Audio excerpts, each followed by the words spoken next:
An unidentified dead body of a man was found this morning at Laifrakpam area of Wangoi.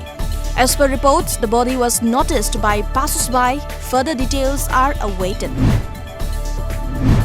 Manipur Pradesh Congress Committee MPCC conducted a one-day seminar today in commemoration of the 150th birth anniversary of Rashtrapita Mahatma Gandhi at Congress Bhavan, Imphal.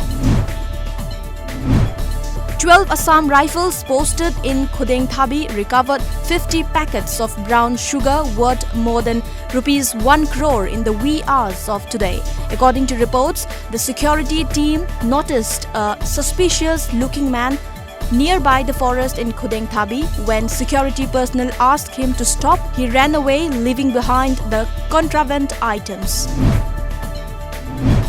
A bomb was exploded at More police station last night at around 10. According to reports, some unidentified miscreants planted the explosive inside the drain located nearby the police station. During the incident, parts of fencing wall of the police station were destroyed. However, no casualties were reported.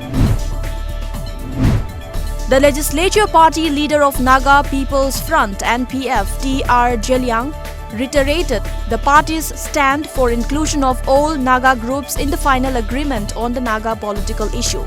The party also said the centre should not accept any piecemeal agreement. According to media reports, the NPF legislature party led by Jeliang conveyed this to Nagaland Governor R.N. Ravi during a meeting at Raj Bhavan in Kohima on Saturday.